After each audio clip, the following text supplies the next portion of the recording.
મહીસાગરમાં શિક્ષકોના બદલી કેમ્પમાં હોબાળો જોવા મળ્યો। લુણાવાડા શિક્ષકોના બદલી કેમ્પમાં શિક્ષકોનો હોબાળો જોવા મળ્યો। જિલ્લા શિક્ષણ અધિકારી સમયસર ન આવતા શિક્ષકોમાં રોષ જોવા મળ્યો। દૂર દૂરથી મોટી સંખ્યામાં શિક્ષકો બદલી કેમ્પમાં આવ્યા હતા। બદલી કેમ્પમાં ડીઈઓ જ ન આવતા શિક્ષકો નારાજ થયા। ત્યારે તંત્રથી માત્ર પ્રજા જ નથી પરેશાન, પરંતુ શિક્ષકો પણ પરેશાન છે। તો 600-700 કિલોમીટર દૂરથી શિક્ષકો આવ્યા હતા અને આપ સર્વને એ પણ હું જણાવીશ કે લગભગ 600-700 કિલોમીટર પોતાની સ્કૂલમાં ટાઈમ બગાડ્યો, અહીંયા ઉપસ્થિત રહ્યા અને એ દિવસે બપોરે પણ અમારે પાછું જવું પડ્યું। અહીંયા જે શિક્ષક મિત્રો આજે ઉપસ્થિત છે 9:30 વાગ્યાના, એ પણ આજે 500-700 કિલોમીટર આખી રાત જાગીને આગળ આવ્યા છે। સરકારશ્રીની ગાઈડલાઈન પ્રમાણે અમને 9:30 વાગે ઉપસ્થિત રહેવાનું કહ્યું હતું, અમે બધા 9:30 વાગે ઉપસ્થિત રહ્યા છે। કયા કારણોસર કેમ ચાલુ થયો નથી એ અમને શ્યોર ખબર નથી, પણ આપ સર્વે જાણો છો કે અત્યારે આટલો ટાઈમ થયો, 11:30 વાગ્યા સુધી કેમ સ્ટાર્ટ થયેલ નથી। મારો કહેવાનો મતલબ એ છે કે જ્યારે સરકારે આદેશ આપ્યો છે, સરકારે સ્ટે હટાવી લીધો છે અને નિયામકશ્રીની ગાઈડલાઈન પ્રમાણે સૂચના ડીપીઓ સાહેબને પણ મળેલી છે। સરકારની ગાઈડલાઈન પ્રમાણે જે સૂચના મળી છે તો આપણે સરકારની ગાઈડલાઈનનું ફોલો કરી 9:30 વાગે કેમ સ્ટાર્ટ કરવાનો હતો। ગુજરાત રાજ્ય સરકારની નિર્ણય પ્રમાણે સ્થગિત રહ્યો હતો કેમ કે આજે કન્ટિન્યુ કર્યો છે અને અમે ગઈ વખતે જેટલા ભર્યા હતા માનના નામદાર કોર્ટનો જે આદેશ હતો એ અનુસાર એ જે વખતે ભર્યા જ શકે એ સિવાયનો આજે કન્ટિન્યુ કોર્ટ કેમ્પ ચાલુ રાખ્યો છે અને જુદા જુદા જિલ્લાઓમાંથી પોતાના વતનનો લાભ લેવા જાય એટલે 450 શિક્ષકોને આજે બોલાયા છે અને રેગ્યુલર નિયમ અનુસાર બિલકુલ ભ્રષ્ટાચારી અને ટ્રાન્સપરન્ટ કેમ્પ આજે કન્ટિન્યુ રહેવાનો છે। રોજ અમારા જિલ્લામાં જિલ્લા ફેરબદલીનો કેમ્પ સમગ્ર ગુજરાતમાં જે રીતે ચાલુ થયેલો એ રીતે અમારા મહીસાગર જિલ્લામાં ચાલુ કરવામાં આવ્યો। એમાં 170 શિક્ષક મિત્રોના ઓર્ડરો એ કેમ્પમાં થયેલા હતા, પરંતુ કોર્ટ મેટલ થવાના કારણે આ જે સ્થગિત હતો એ આજરોજ નવેસરથી કોર્ટના આદેશ અનુસાર કેમ્પ ફરી ચાલુ કરવામાં આવ્યો છે। એમાં શિક્ષકો 25 થી 30 વર્ષથી બહારના જિલ્લામાં નોકરી કરતા હતા, પણ પોતાના વતનનો લાભ મળે એ હેતુથી ગુજરાત સરકારે આ કેમ્પ સમગ્ર ગુજરાતનું યોજેલું એ પ્રમાણે અમારા જિલ્લામાં આજરોજ કોર્ટના આદેશ અનુસાર શરૂ કરવામાં આવ્યો છે। આગળ તમને બતાવી છે મનમાની કેને કહેવાય। પોરબંદરની માધવાણી કોલેજના સત્તાધીશોની મનમાની જોવા મળી છે। કોલેજની સીલ કરાયેલી ઓફિસને ગેરકાયદે રીતે ખોલી તો ખરી, ત્યારબાદ ઉપયોગમાં પણ કરવામાં આવી રહ્યો છે। ઉપયોગ પણ કરાઈ રહી છે આ ઓફિસને। નગરપાલિકા તંત્ર દ્વારા ઓફિસને સીલ કરવામાં આવી હતી। 64 લાખનો વેરો બાકી હોવાથી આ ઓફિસને સીલ કરી દેવામાં આવી હતી, જેથી તેનો ઉપયોગ ના કરી શકાય। ત્યારે ઓફિસને સીલ કરી હોવા છતાં પણ તેને ખોલવામાં આવે અને પ્રિન્સિપાલ દ્વારા ખુલ્લેઆમ ઉપયોગ કરવામાં આવી રહ્યો છે। નગરપાલિકાએ પ્રિન્સિપાલની ઓફિસમાં સીલ લગાવ્યું છે।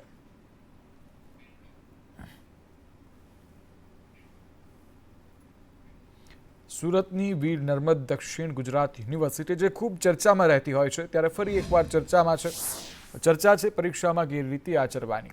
જી હા, પરીક્ષામાં ગેરરીતિ આચરતા 164 વિદ્યાર્થીઓને ઝડપી પાડવામાં આવ્યા હતા। આ તમામ વિદ્યાર્થીઓને 2500થી લઈ 10,000 રૂપિયા સુધીનો દંડ ફટકારવામાં આવ્યો હતો।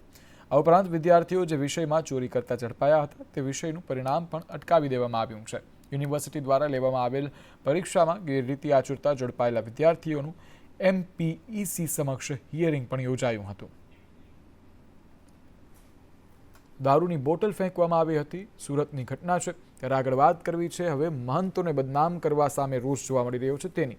સત્તાધારના મહંતને બદનામ કરવા સામે રોષ જોવા મળી રહ્યો છે। સાવરકુંડલામાં હિન્દુ સમાજે આવેદનપત્ર આપ્યું છે। મહંત વિજય બાપુને બદનામ કરવાનો આક્ષેપ કરાયો। મહંતને બદનામ કરનારા સામે કડક કાર્યવાહી કરવા માટેની તેઓએ માંગ ઉપાડી છે। ત્યારે સાવરકુંડલાના MLA મહેશ કસવાલાએ આ બાબતે આવેદન આપ્યું, ત્યારે આવેદનપત્ર આપી અને તેઓએ મામલતદાર સમક્ષ રજૂઆત પણ કરી।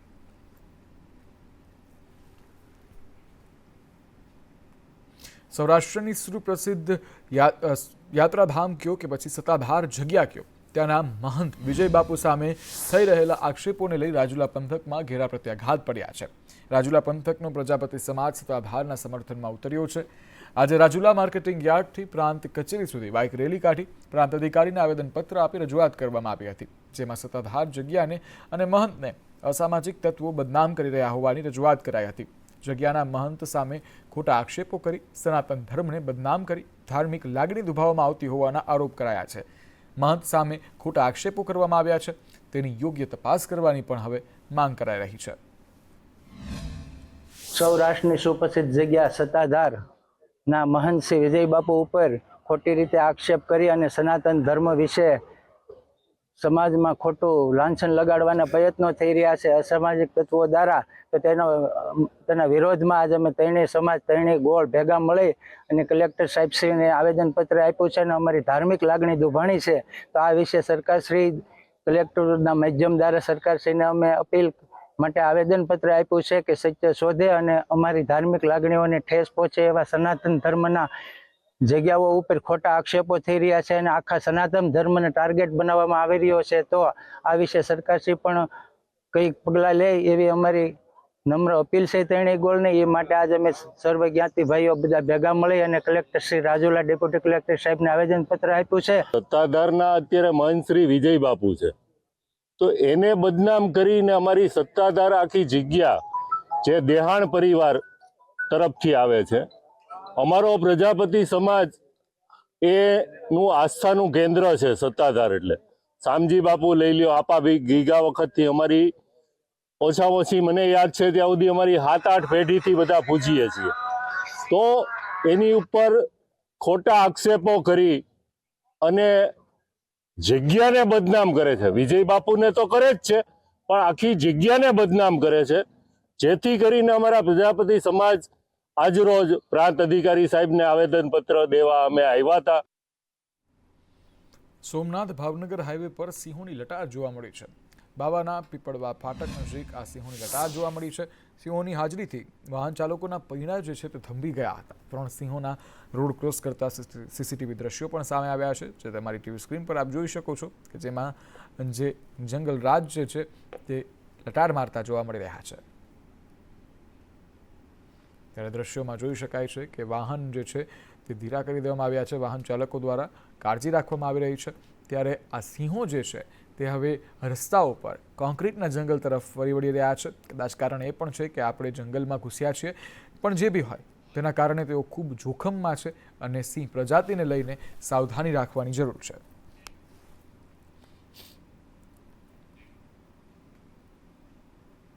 અમદાવાદમાં તંત્રનો અંધેર વહીવટ જોવા મળી રહ્યો છે. એએમસીનું તંત્ર કામગીરીમાં ખાડી ગયું છે અને અંધેર વહીવટને પગલે પ્રજા પરેશાન તો થઈ રહી જ છે, સાથે જ પ્રજાના પરસેવાની કમાણી પણ વેડફાઈ રહી છે. વર્લ્ડ હેરિટેજ સિટી એટલે કે અમદાવાદ, જેને આ દરજ્જો મળેલો છે, અમદાવાદ શહેર વિકાસના પડદા પાછળ દુર્દશા તરફ આગળ વધતું હોય તેવી પ્રતીતિ થઈ રહી છે.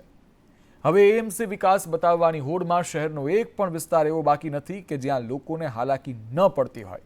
શહેરમાં વૈકલ્પિક વ્યવસ્થા વગર જ આડેધડ રોડ ખોદવા અને ગટર સ્ટ્રોમ વોટરની કામગીરી શરૂ કરતા હવે શહેરીજનોમાં રોષ જોવા મળી રહ્યો છે. એક તરફ તંત્ર વિકાસની વાતો કરી રહ્યું છે, મોટી મોટી વાતો, તો બીજી તરફ એએમસીના ખાઈ બદેલા નિર્લજ, નફ્ફટ અને ભ્રષ્ટ સત્તાધીશો આયોજન વગર કામો કરતા લોકો ત્રાહિમામ પોકારી ઉઠ્યા છે. ઘણી જગ્યા કામ ચાલુ છે, મેટ્રોના કામ ચાલુ છે, ઘણી જગ્યાએ ખોદાણ ગટર લાઇનના રોડના કામ ચાલુ છે. ચાલે, તકલીફો છે, રોડ ઉપર તકલીફો પડે છે, ઘણી બધી તકલીફ પડે. તો એના માટે વારાફરતી એક રોડ પૂરો થાય પછી બીજો રોડ ચાલુ કરવો જોઈએ, બીજા રોડનું કામ ચાલુ કરવું જોઈએ. અમદાવાદ શહેરમાં મહાનગરપાલિકાને જાણે વિકાસ બતાડી દેવાની હોડ હોય તે પ્રકારની સ્થિતિ અમદાવાદ શહેરમાં સર્જાઈ રહી છે. અમદાવાદ શહેરનો એક પણ ખૂણો એવો જે બાકી નથી કે જ્યાં રોડ રસ્તા ના તોડવામાં આવ્યા હોય, ગટરના કામ ચાલુ ના હોય, સ્ટ્રોમ વોટર લાઇનના કામ ચાલુ ના હોય અથવા તો બ્રિજના કામ ચાલુ ના હોય. મહત્વનું છે કે પહેલાં વૈકલ્પિક માર્ગની વ્યવસ્થા કરવી જરૂરી છે, પરંતુ તે એક પણ જગ્યાએ કરવામાં નથી આવી અને તેના કારણે જ વાહન ચાલકો છે તેને પારાવાર હાલાકીનો સામનો કરવો પડી રહ્યો છે. કેમેરામેન કુંતલ મહેતા સાથે કશ્યપ જોશી, સંદેશ ન્યૂઝ, અમદાવાદ. અમરેલી અને ભાવનગર જિલ્લાને જોડતો અતિ મહત્વનો સાવરકુંડલા રંઘોડ સ્ટેટ હાઈવેનું છેલ્લા 1.5 વર્ષથી નિર્માણ થઈ રહ્યું છે.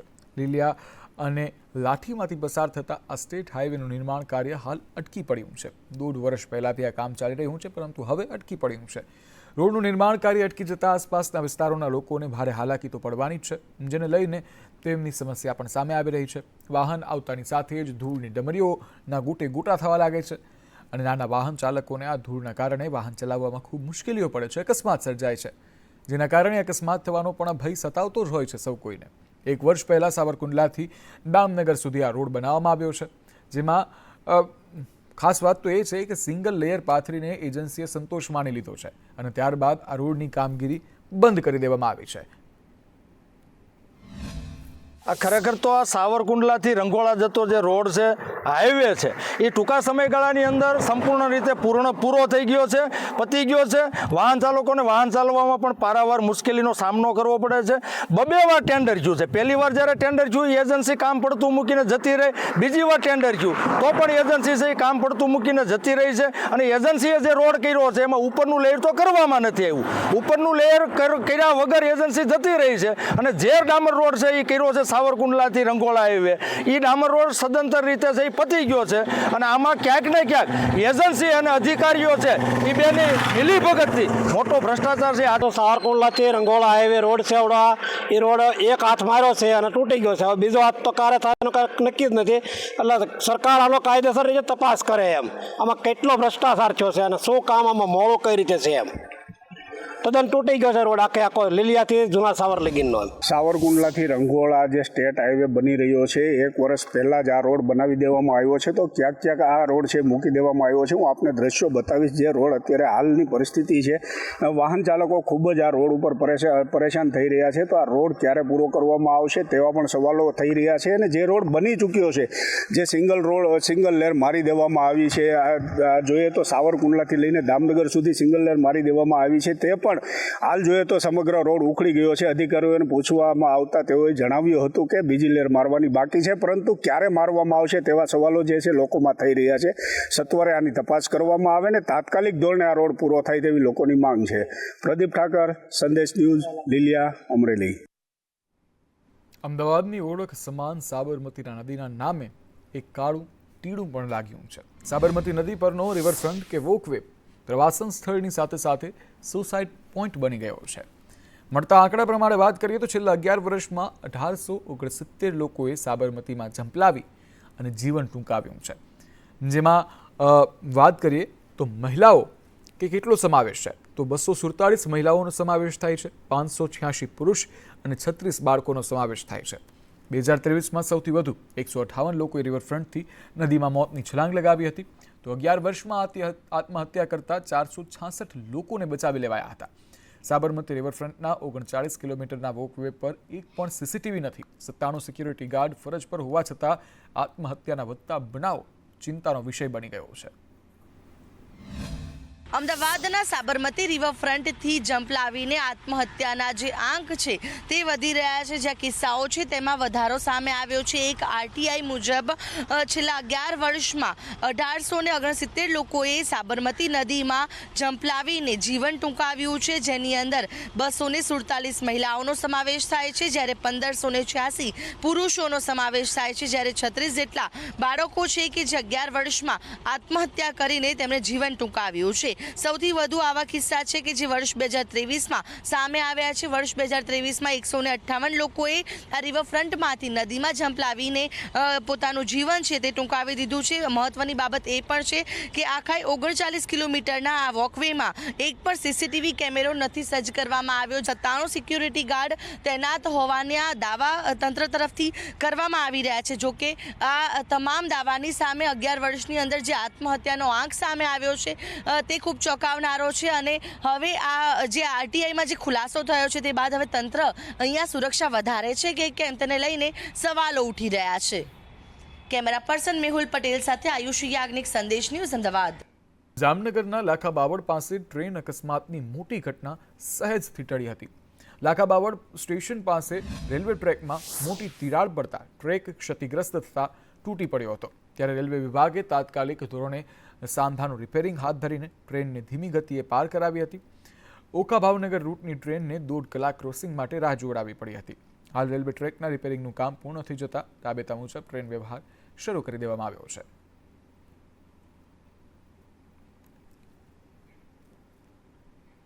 સૌરાષ્ટ્ર કચ્છમાં સૌપ્રથમ જૂનાગઢ શહેર ખુલ્લા વીજ વાયરોથી મુક્ત થશે. પીજીવીસીએલ દ્વારા જૂનાગઢમાં 92 કિલોમીટર વિસ્તારમાં એરિયલ કેબલ નાખવાની શરૂઆત કરવામાં આવી રહી છે. ત્યારે સરકારની આ યોજના અંતર્ગત જૂનાગઢ વર્તુળ કચેરીના કાર્યક્ષેત્ર હેઠળના વિસ્તારમાં 374 કિલોમીટર હળવા દબાણની વીજ લાઇનનું 8 કરોડના ખર્ચે કામગીરી કરવામાં આવશે. આ કામગીરીથી ગ્રાહકોને પાવર સપ્લાયના સાતત્યમાં વધારો થશે અને વીજ અકસ્માતોથી પણ રક્ષણ મળશે. સાથે વીજ વિક્ષેપની સમસ્યાનું પણ નિવારણ થશે. કોન્ટ્રાક્ટરના માણસો તથા અમારા સ્ટાફ પણ બોડી સંખ્યામાં હાજર રહેલ. આ કામગીરી જૂનાગઢ શહેરમાં અંદાજે 92 કિલોમીટર નું કામગીરી કરવાની થાય છે અને આખા સર્કલમાં 374 કિલોમીટરની કામગીરી કરવાની થશે તથા 8 કરોડ અંદાજે ખર્ચમાં આ કામગીરી કરવાની થશે. આ કામગીરી કરવાથી ખુલ્લા તારમાં જે શોર્ટ સર્કિટ અને ફોલ્ટનું પ્રમાણ રહેતું હતું તે ખૂબ જ નહીવત થઈ જશે.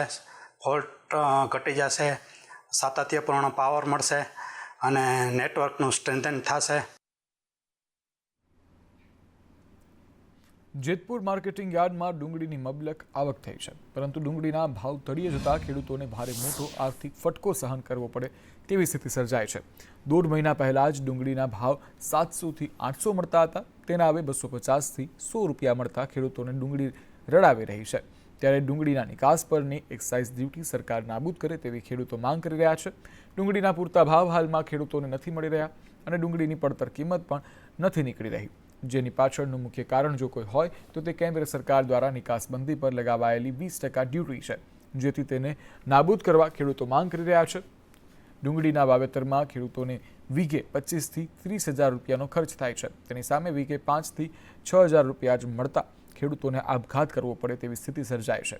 ખેડૂતોના વિકાસની વાત કરનારા નેતાઓ હાલમાં કોઈ પણ પ્રકારની જવાબદારીપૂર્વક ખેડૂતોની આ સમસ્યાનું નિરાકરણ લાવવા માટે આગળ જ નથી આવી રહ્યા, જેને કારણે ડુંગળી પકવતા ખેડૂતોને ફેંકી દેવાના ભાવે ડુંગળી વેચવી પડી રહી છે. અત્યારે આપણા દેશમાં જેટલો માલ છે તો એ નહીં આપણે નિકાસ કરો, બીજી ત્રીજી જગ્યાએ સરકાર સાહેબ કંઈ કરવાની આવે છે એમાં, અને તો જ ખેડૂતને ભાવ મળે એવું છે. બાકી વીઘે અત્યારે અમે 30,000માં તો વીઘો તૈયાર થાય છે ડુંગળી. અત્યારે અમે વેચવા આવી તો વીઘે 5,000 મળે. બધા મજૂરીના, વાહન ભાડાના, દવાના ખર્ચા બધે અમારે ખેડૂતને ભોગવવા પડે છે. કેટલા મળવા જોઈએ? અત્યારે ઓછામાં ઓછા ડુંગળીના ભાવ 700-800 રૂપિયા મળવા જાય ને તોય ખેડૂતને સરભર બેહે એવું છે સાહેબ. એટલા ભાવમાં કાંઈ તો લેબર કામ ખાલી એક મણે 60 રૂપિયા લાગે છે. વાવેતર ખર્ચો જુદો, બિયારણ જુદું, દવા જુદી, ખાતર જુદું અને બધું કામ જુદું, પાણી જુદું. એક મણે અમને 200 રૂપિયા ઉપરનો ખર્ચો લાગે છે. તો 200 રૂપિયામાં એ ડુંગળી વેચાય તો 200માં તો જાય છે. તો અહીંયા ખેડૂતને શું મળે? ખેડૂતને રાતા પાણી રોવાનો વારો આવે. 3 લાઈનની હરાજી થાય અને બંધ થઈ ગઈ. એટલે ખરીદનાર માણસો નથી અહીંયા ટાણે. આ કસ્ટમ ડ્યુટી ઘટાડે તો ખેડૂતને 2 પૈસા આવક થાય. ખેડૂત અટાણે પાયમાલ થઈ ગયો છે. આજે ખેડૂતને રાતા પાણીએ રોવાનો વારો આવે એમ છે. આ ભાવને ટકાવવા માટે, સ્ટેન્ડ કરવા માટે માર્કેટમાં 20% એક્સાઇઝ ડ્યુટી છે એ ગવર્મેન્ટને એને તાત્કાલિક છે ને તુરંત હટાવી લેવી જોઈએ. જો હટાવી લઈએ તો આ બજાર અહીંયા સ્ટેન્ડ મળે, માર્કેટને ઘસાતું ડે બાય ડે ડાઉન થાય છે એ અટકે અને ખેડૂતોને કાંઈક ખર્ચા જોગા પૈસા થાય એમ છે. વળતરનો તો કોઈ વિકલ્પ જ નથી. વીઘે 25,000થી 30,000 રૂપિયાનો ખર્ચો થાય છે. પછી માર્કેટ યાર્ડમાં આપણે વેચવા આવી ત્યારે 5,000થી 6,000 રૂપિયા વીઘો પડતર થાય છે. ખેડૂતને બહુ નુકસાની છે આમાં. 150 રૂપિયાથી 100 રૂપિયાથી 150 રૂપિયામાં વેચાય છે ડુંગળી અત્યારે. માંગ તો કાંઈ નથી, સરકાર આને કંઈક કરે એમ. કેટલા મળવા જોઈએ? 400થી 600 રૂપિયા મળવા જોઈએ મિનિમમ.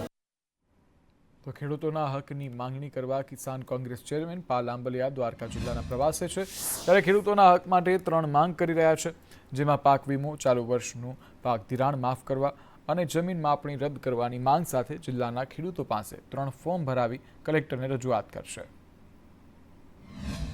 અમને 3 મુદ્દા પાલભાઈ આગળ લઈને હાલે છે.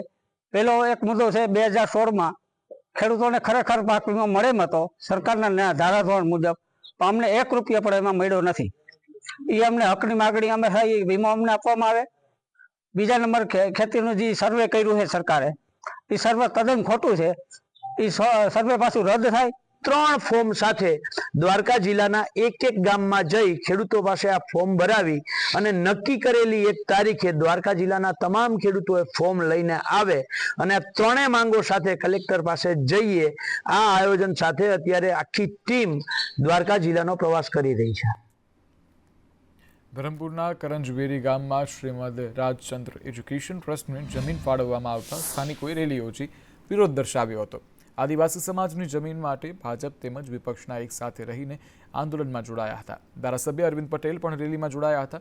પંચાયતની મંજૂરી વિના 5મી અનુસૂચિ હેઠળ આવતી જમીન ફાળવણીમાં આવતા સ્થાનિકોમાં રોષ જોવા મળ્યો છે. જમીનની ફાળવણી રદ કરવા ગામ લોકોએ માંગ કરી છે.